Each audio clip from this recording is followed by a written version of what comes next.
I still believe that VET, the primary native token of the VeChain platform, could hypothetically go to the price of $1 during this bull run. And why am I not changing that, even though nothing I say is financial advice nor guarantee, despite, the negative sentiment as of right now? Because I think that VeChain, it's focused on a market that's often overlooked because people, as of right now, they love meme coins. So do I. They love, projects that are focused on AI. Me too. But here's the thing. I think oftentimes people ignore the fact that the supply chain management market actually has a lot of potential. Because, for instance, we take a look at how, the supply chain management market size, according to Polaris Market Research, is expected to exceed over $58 billion by 2030. I mean, that's insane right there. You got to think about this. The market that VeChain is primarily focused on, it's not caca, it's not trash. It's not like it's just another project there to simply exist and they're like, yeah, we're cool, we're a project. No, right? They're actually focused on something that has, a future. It's not like they're focused on some random caca. Also, on top of that, you take a look at the amazing partnerships of VeChain. For instance, PricewaterhouseCoopers, aka PwC. That's amazing. One of the big four accounting firms. Another big four accounting firm is Deloitte, which is something they're also partners with. I mean, that's crazy. Also, Walmart China. That's massive. You take a look at BMW. We all know that. H&M. We all know that too. I like H&M personally. But yeah, besides that point, LVMH, Louis Vuitton, Moet Hennessy. Personally for me, I'm not a big fan of buying Louis Vuitton, but hey, it's a good addition nonetheless. I'm not going to complain. Also, on top of that, even the government of Cyprus. I mean, Cyprus is a very beautiful place. So if you really think about this, VeChain's partnerships is A+.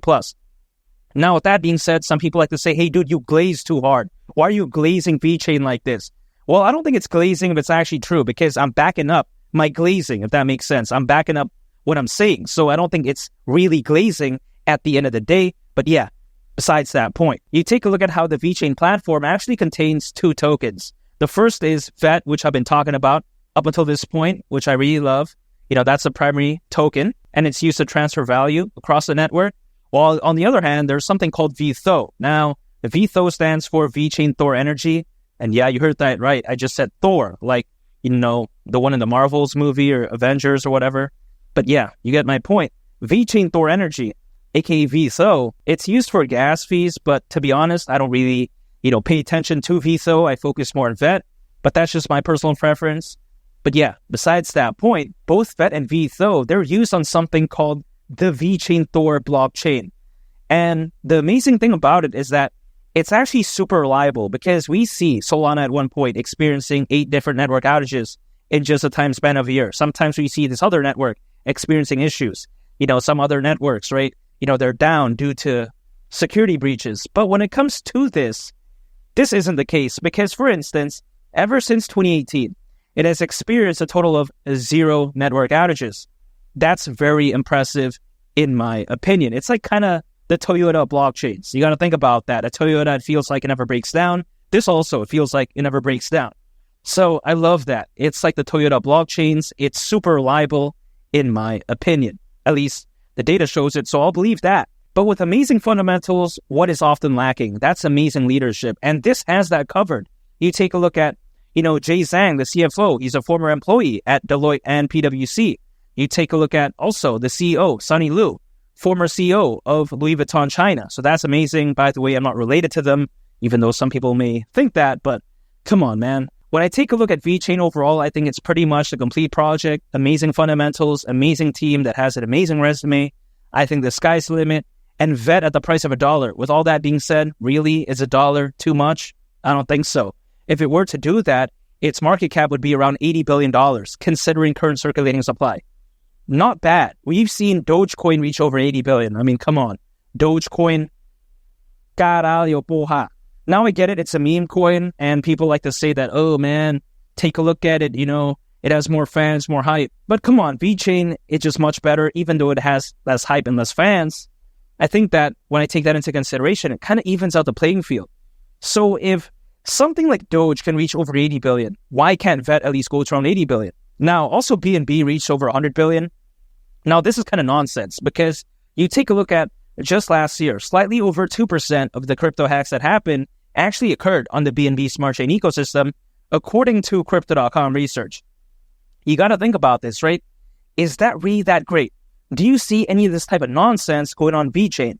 No. So when I take a look at that, if BNB can reach over $100 billion in market cap, I think VET could easily go to around 80 billion, hypothetically speaking, during this bull run. And now, it's not going to happen like tomorrow, though, because some people are under this misconception that the bull run has to happen right now, and if altcoins are not peaking currently, that means it sucks. But I don't think that's how it works, because historically, that's not even how it works. Usually, altcoins, they peak anywhere between a year and a half to half a year after a Bitcoin halving event. The Bitcoin halving event happened back in April. So that's still some time. I don't get why people are panicking. I'm not, though, because that's anywhere between October this year to October next year for altcoins to peak based off of history. Now, history doesn't always repeat itself, but it does tend to rhyme.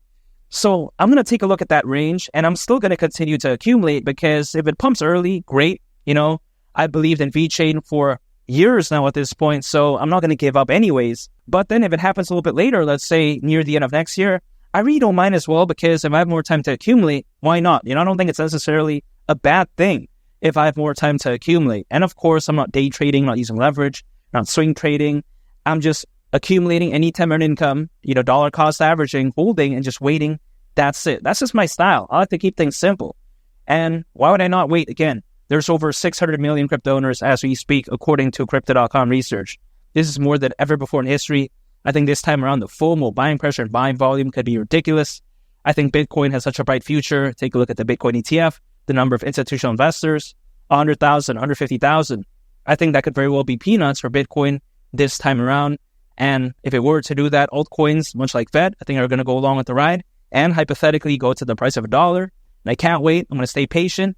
I think this bull run could be that fantastic. And make sure to subscribe if you gained value from this video. I'd greatly appreciate it. It's been Lee the Captain. I'll catch y'all on the next one. I'm out. Peace. Bye.